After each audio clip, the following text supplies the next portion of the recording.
It's a ghetto people song, only them can sing this world.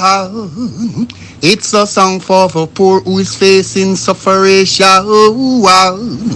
It's a ghetto people song, only them can sing this world. It's a song for the poor who is facing suffering. Young Police Channel from Jamaica. Big up, Rastafari. Everton Blender said that. We no afraid, we no see no one where we afraid of. We no afraid, we no see no one where we afraid of. Yeah, this is Everton Blender.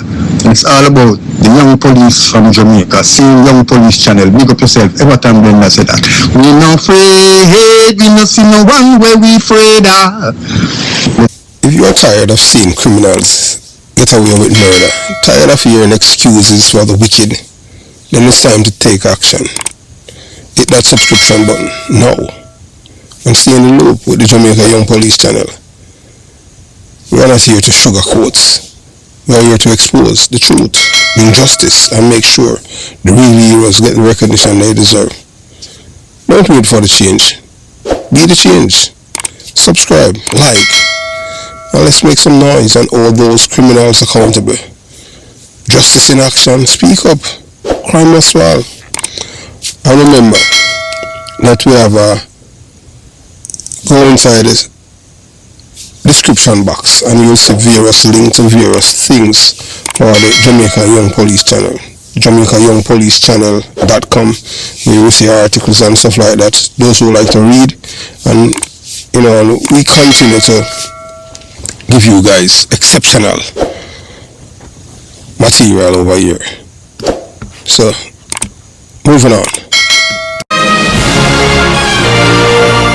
Yes, welcome to the Jamaica Young Police Channel. To our loyal viewers, subscribers and Patreon member. At the channel, we are a group of law-abiding citizens who believe in the rule of law and respect the rights of every citizen, but not the ones who do not subscribe to such behavior. We do believe in and support preemptive strikes because they save lives. This is a logical conclusion because preemptive strikes save lives and prevent the further loss of lives. We are all about saving lives at this channel. We at the channel aid criminals with a passion and do not want them over here. We do not want your views, your subscriptions, your likes or your comments. Please go elsewhere where the red carpet is waiting for you. Over here, we want you to go to prison or the departure lounge at Madden. Moving on to today's video. What is it? Firstly, what is it that George Davis, Ricardo Brooks, and Tony Thomas could ask the PNP debaters that's driving such fear into them that they do not want the three on the panel? What is it that George, Ricardo, and Tony could ask the PNP debaters? Why they are so vehemently opposed to the point where their representative on the Debates Commission, Colin Campbell, a former journalist, has reiterated several times that it's a deal breaker if George Davis is moderating the debate on the economy. In other words, they're prepared to walk away from the debate. If any nationwide journalist is participating, what power do we have that they are so afraid of us? What? That's the question I've been asking myself since this issue emerged over the weekend. George, Brooks, and Turner. Why want to make the PNP people afraid of you? You want to tell me, say, the PNP leaders can't manage George, Turner, and Brooks? Think about it. What is it they are afraid of? Let me begin this segment by looking at the role of the national debates in the electoral process of Jamaica. The debate started back some 23 years ago, in about March 2002. Yeah? And it started on the initiative of the Media Association of Jamaica and the Jamaica Chamber of Commerce coming together to implement a series of national debates that were dubbed Jamaica Votes. The name Debates Commission was informally adopted and then subsequently evolved into the Jamaica Debates Commission. And in the first iteration of the debates in 2002, there were 3 debates planned: economic development issues, social development issues, and governance. Yes? Bruce Golding, Audley Shaw, Omar Davis, and Berchel Whiteman debated. The leaders' debate between P.J. Patterson and Edward Siaga took place on October 10, 2002. And both debates were carried live on the major media outlets in the country. The role of the debates is principally to test and scrutinize actions, conduct, policies, plans of those who aspire to lead, to see how they stand up under scrutiny, to see how the leaders on that podium perform under the glare of the lights, how well they're able to articulate their views and to stand up under pressure. Yes? It is part of the development of the democracy. In fact, I posit this morning that debates are a sign of a maturing democracy. 2002, we were 40 years old as an independent country. 40. And for the first time we had debates. And it's a sign of the maturing of the democracy, because the debates serve to shift the contest of ideas, policies and actions from the political battlefields on the streets, where we have descended into violence and mayhem in the not too distant past, you know. That's why we have debates. We are to have those contests of ideas in front of the camera, so the Jamaican voter can look on and assess who is signaling that they're better able and prepared for the job of governing. That's what the debates are for. And that's why the debates ought to take place with the full participation of the major contenders for high office in Jamaica. Let us not lose sight of that. But, and this is where it gets rough on us, there have been attempts to fix the debates, to set the wicket, to give one or two of the parties an advantage. And that's what we're seeing here by Colin Campbell and the PNP. In other competitive democracies, where national debates are now almost routine activities in the run-up to parliamentary and presidential elections, the debates are organized by commissions of well-thinking persons outside of the political parties. The commissions or the commissioners have to so conduct themselves, that they can command the confidence and trust of the public and the political parties.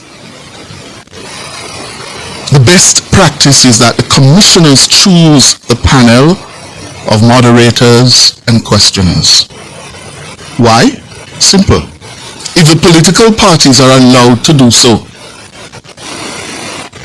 what that would mean? They would have virtually veto power over that most critical of decisions in organizing the debates. Yeah? Because in a free and fair democracy, there will always be perceptions about the politics of journalists and commentators over time. Yeah. Over time, I've gone through iteration of being branded a dirty PNP boy from East Kingston, turncoat now Labourite. Yeah, I've been at it for 40 years. I do commentaries, and therefore people form their perception. Wrong or right? So you cannot allow political parties to decide who is a moderator or a commentator. Because if you do that, we are where we are this morning, where one party, the People's National Party, says not one person from Nationwide must be a debater or a questioner or moderator. Not one. Yeah? And what that does, it places all those journalists in danger of the political goons in the PNP. Not for the first time they are doing this to us. Not for the first time. So what do they want? They want the Debates Commission to set up an accreditation committee of their choice, like what they had in the 70s. If you were not a committed socialist or comrade, you couldn't get a job in the public service. That is what they want now. An accreditation committee that says, oh, journalist A is one of us, so they must be on. Journalist B is not one of us and can't be on. That cannot work. It cannot work. You know? I told you the debate started in March 2002. And from then, they blacklisted me. From then, they blacklisted me. I think, and I say this with all humility, I'm one of the best this country has produced.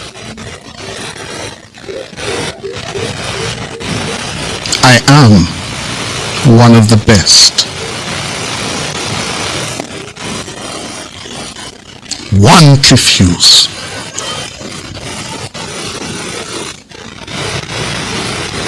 And they have always blacklisted me. And now they seek to extend that because they are afraid of journalists who are smart, tough, know public affairs, articulate, and brave. That's why they want to blacklist us. The Jamaica Debates Commission must summon the courage and tell the PNP, enough is enough. You don't get to pick and choose the panel.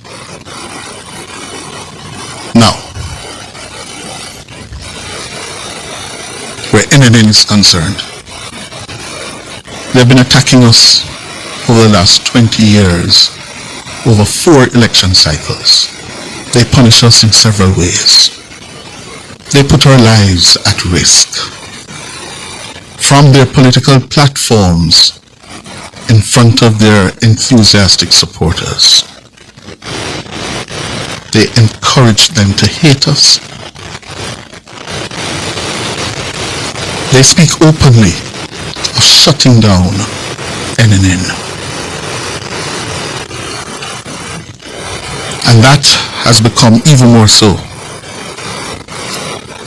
with the September 3 elections looming. Well, I want you to hear me. After 20 years, you have not succeeded, and you will never succeed in silencing us. We are facing an existential threat as a media organization from the People's National Party. My staff feel threatened, abused, verbally attacked. They even fired shots at our location. And we have not bowed. We will not bow or cower to you. We will stand proudly with our professionalism intact.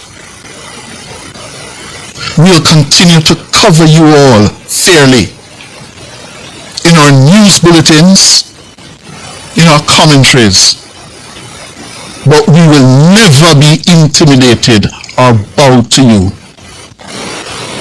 Jamaica demands no less of us. My late great headmaster, Wesley Powell, told me, as a 12-year-old boy in 1974, entering Excelsior for the first time, you're all here because of your country. Your country is financing your education. You have a duty to make the best of that opportunity and to serve your country.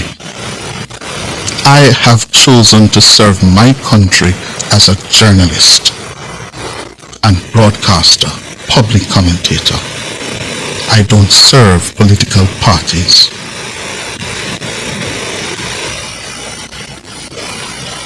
We will not bow to you. Stop it. After 20 years, you ought to stop it by now. Learn. Yes, throughout my life, growing up in Jamaica, even as a police officer, the only people that I know that collect bribing checks and nothing happened to them are people who are aligned to the PMP LGBTQ plus criminal organization. And I'm going to name a police officer. His name is Donovan Ox O'Connor. Them call him one a day. Some people say, he's been lauded and revered as a crime fighter. As I said before and I'll say again, it does. To me, if you're a crime fighter and you're a thief, you're not a crime fighter, you're a thief. And I'm not saying alleged, I'm telling you that Donovan O'Connor, Cowboy, and all these police officers, they are all thieves. They are not crime fighters, they are thieves. Just like criminals out there that rob people, that's how these people. So he was one of them. Anyway, we're not going to talk about him today. We are talking about a minister of government. Yeah, man, a minister who collect $31 million in bribe. A man by the name of Colin Campbell, a PMP LGBTQ plus criminal organization, supporter, activist, and member of the PMP hierarchy. Them man here, we're not talking about no alleged, we're telling you that the man are criminal at heart. As we tell you already, the PMP, the only thing that the PMP is good at is producing criminals like chinks. Yes, bedbugs. So today we are talking about him because what happened, that they have been trying for a mighty long time now to stifle and silence Cliff Hughes, nationwide.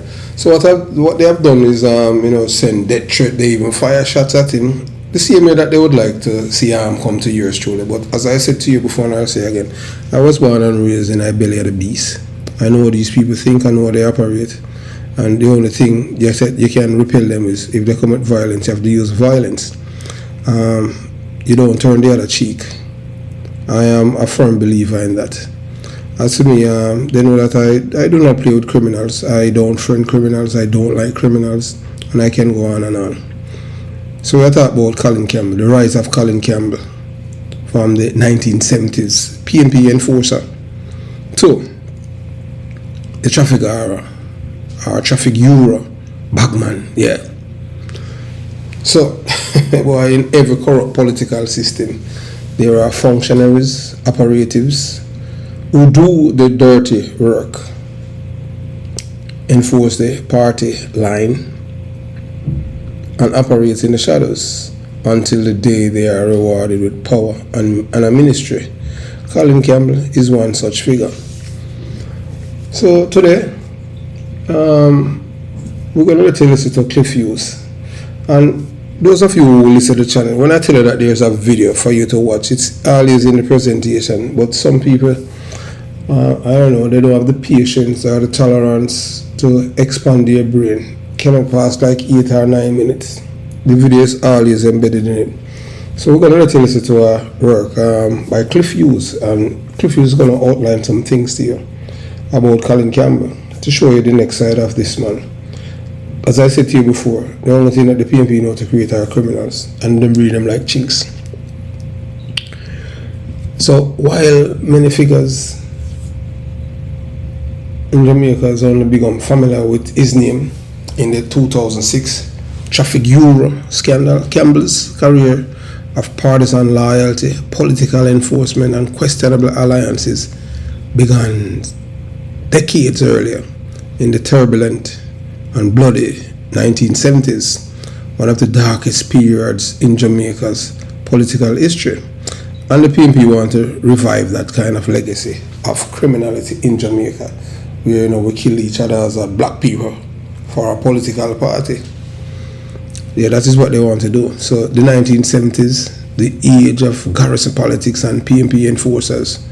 During the 1970s, under the leadership of the British-born Michael Manley, the PNP LGBTQ plus began a full-scale transformation of Jamaica's political landscape. What started as democratic socialism quickly descended into authoritarianism, populism, violent partisanship, and the creation of garrison communities, urban areas tightly controlled by political dons loyal to the party, harm and funding through both legal and illicit means. Colin Campbell was not a bystander in this process. He was an active enforcer and loyalist, one of the young men groomed in the political machine to carry out the will of the party by any means necessary. While others were building community centers or pushing education, Campbell was a part of the core of the PNP operatives who ensure obedience, suppress opposition, and maintain the party's dominance in the key urban areas, especially across Kingston and St. Andrew, where garrison politics were entrenched. These men weren't elected, they were selected, and their power didn't come from the ballots. It came from the backing of the party elite, who whispered orders from the barrels of guns that mysteriously arrive in political strongholds and from the silence of a fearful public. Campbell's right through rank, loyalty rewarded power.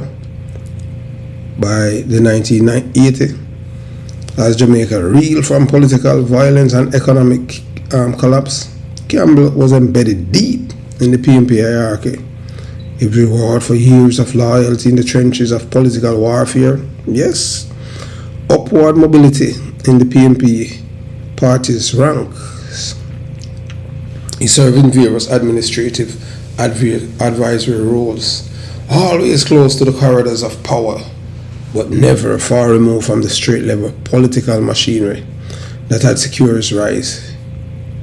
He earned a reputation for being calculating, disciplined, and loyal to the party above all else. even at the cost of ethics or public accountability. When the PNP LGBTQ plus criminal organization returned to power under Michael Manley in 1989, Campbell accession became official. He was appointed as a junior minister and later served as General Secretary of the PNP LGBTQ plus criminal organization, one of the most influential positions in Jamaican politics. The enforcer from the 1970s has finally become the mouthpiece of the party and eventually the conduit for the Trafigura millions. Collect bribe in a check. And him not go to prison. They might tell you that. So the enforcer turned bagman. The Trafigura scandal was no accident. When Trafigura wired $31 million into an account named Colin Campbell, our candidate CCOC, in 2006, this wasn't a case of naivety or miscommunication.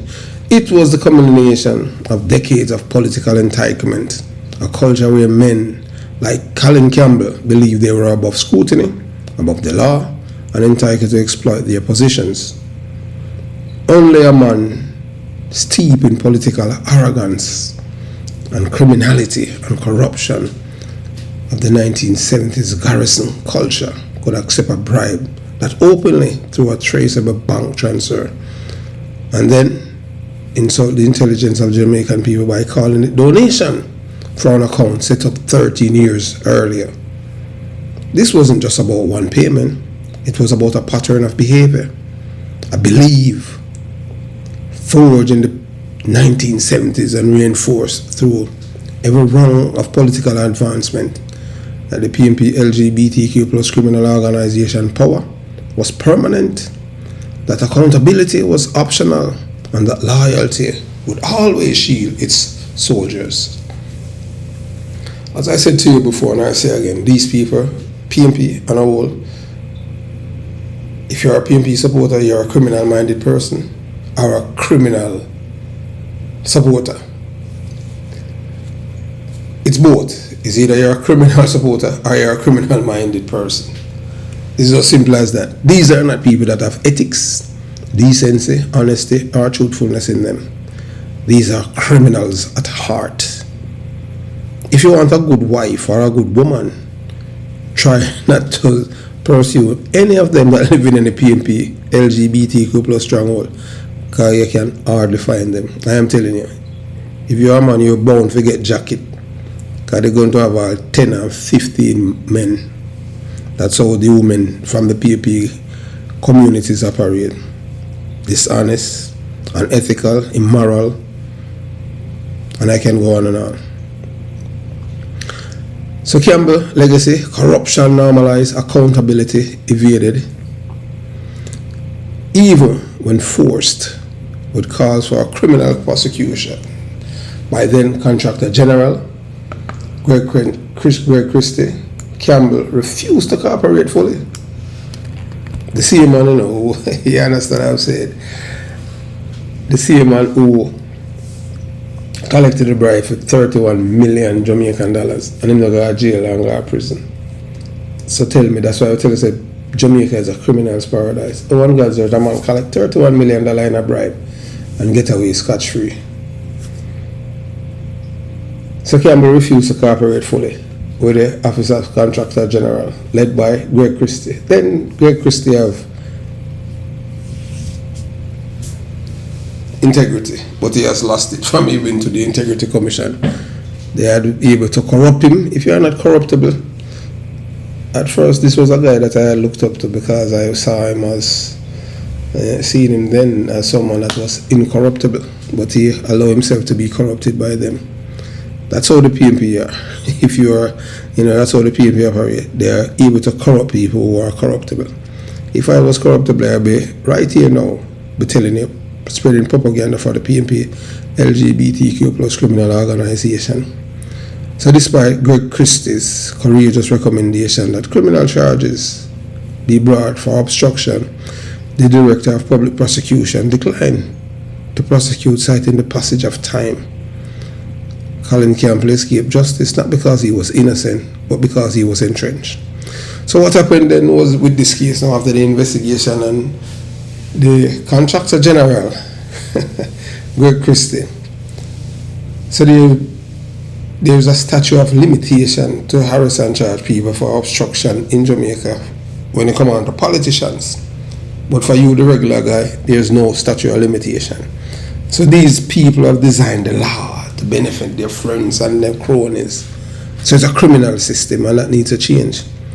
Why Greg Christie did not submit the file before the expiration of the statute of limitation. He had helped build it. He knew the system, and he knew that when push came to shove, the PNP LGBTQ plus criminal organization would protect one of its own, and they did. They did protect Colin Campbell. From enforcer to minister to cautionary tale, Campbell's story is not an anomaly. It is a case study in how corrupt system reward loyalty over integrity, and how Jamaica's political institutions have been compromised by enablers from within. He began as an enforcer in the violent 1970s, a soldier of the PNP's garrison machinery. He rose through decades of political favoritism, rewarded for his silence and loyalty, and he climaxed as the central figure in a blatant bribery scandal that would be swept under the rug, never adjudicated in court. Today he lives in infamy, remembered not for building Jamaica, but for helping it corrode it.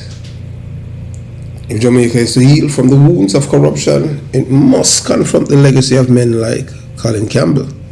Not just the scandal of 2006, but the dangerous political culture he helped to perpetuate for nearly 4 decades. We must teach our children that political power is not a reward for silence or a shield for criminality. We must remind every young Jamaican that Campbell is what happened when enforcers becomes ministers, when loyalty trumps law, and when parties protect predators rather than the people. This is not just history, it's a warning.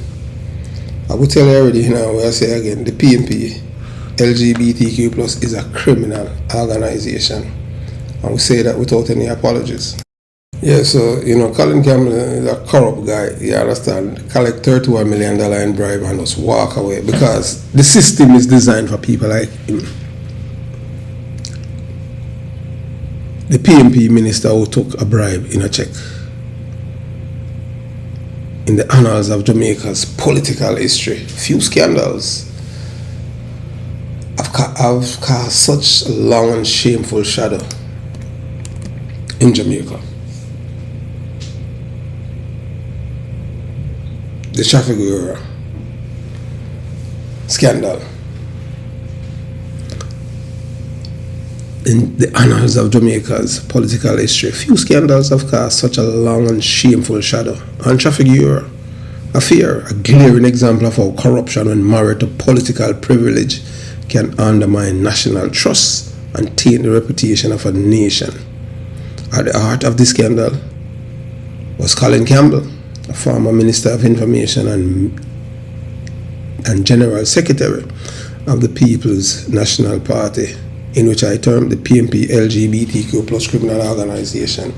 And I can tell you that they have their surrogate that have been sabotaging nationwide too, on YouTube. They have their people there, but as we say, justice will be served. If you believe in God and believe in justice and truth, that will happen one day. 1 out of the 7. So at the heart of the scandal, Colin Campbell. In 2006, Campbell was implicated in a financial arrangement that sparked national outrage and international scrutiny.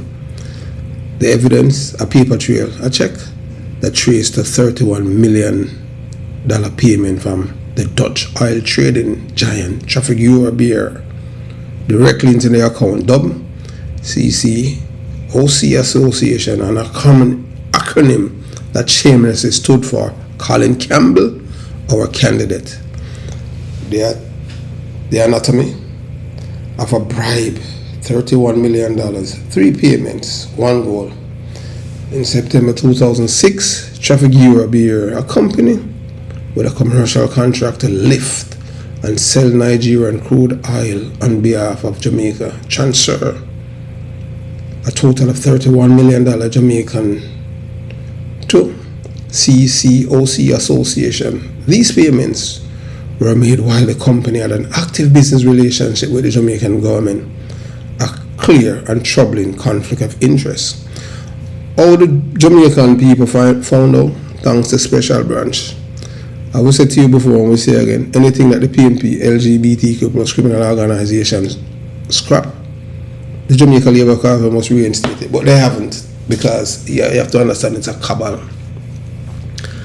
While the company had an active business relationship with the Jamaican government, a clear and troubling conflict of interest.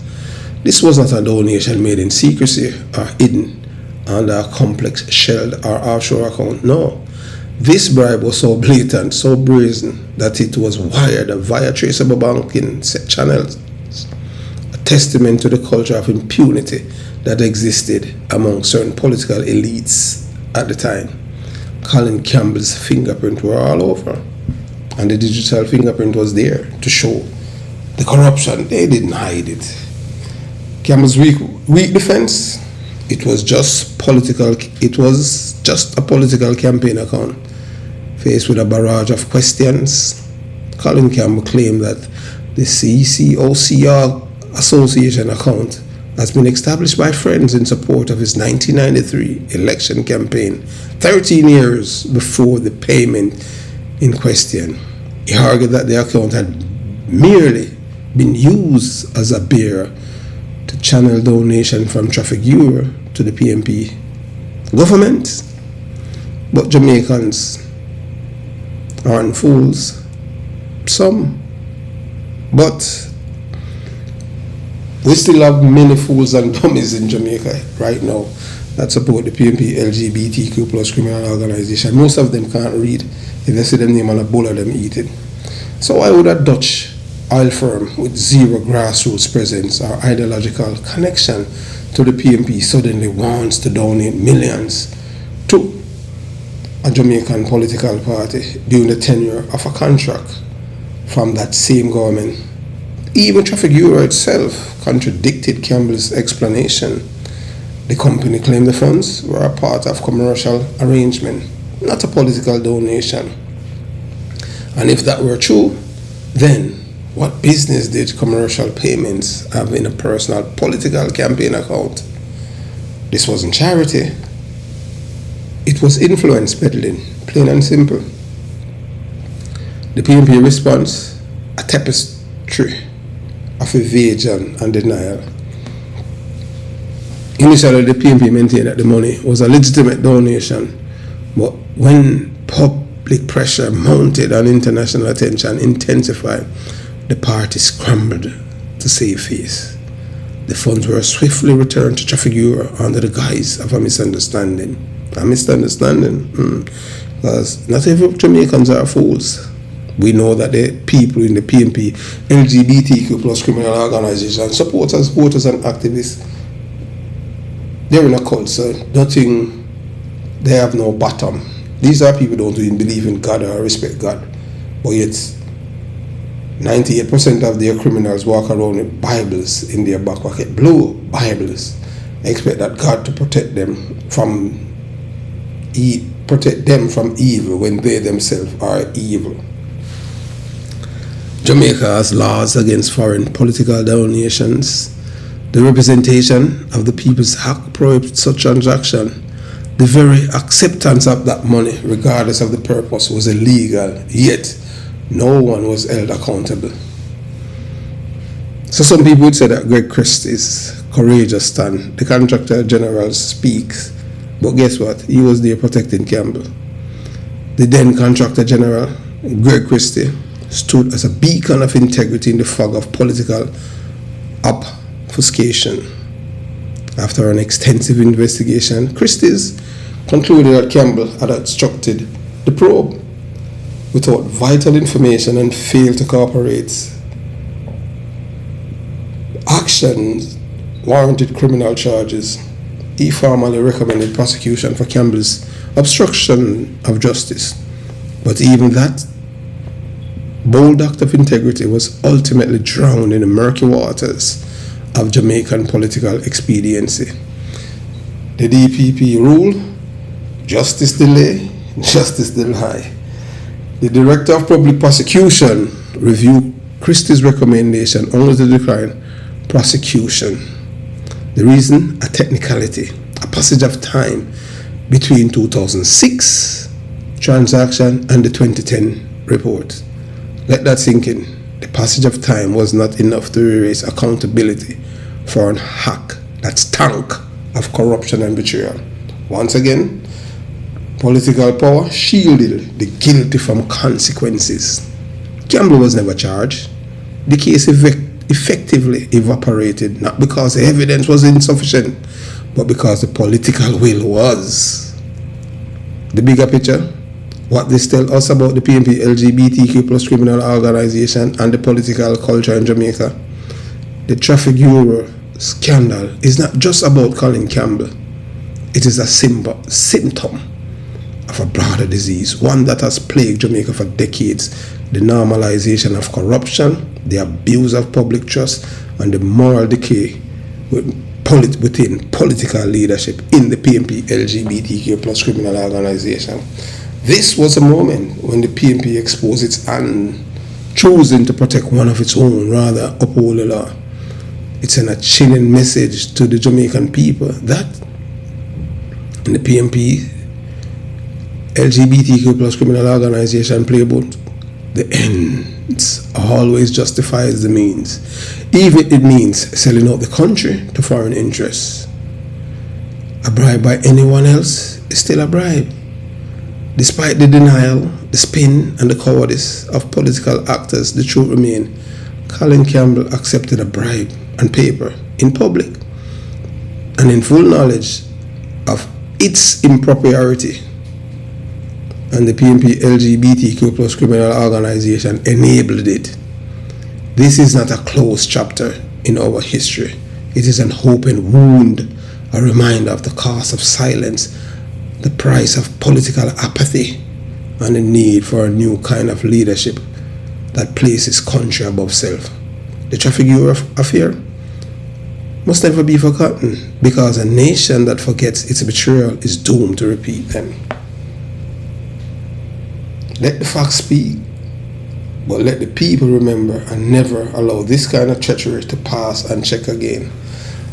So Colin Campbell escaped criminal charges not because he was innocent, but because he was guilty. And Greg Christie used delay tactics. Delay, deny justice to the Jamaican people. That's why I tell you that the PNP is LGBTQ plus is a criminal organization. The only thing they know is to breed criminals like chinks. So have yourself a beautiful day. Jamaica Young Police Channel out. And I hope you enjoy listening to Hughes and yours truly. Peace.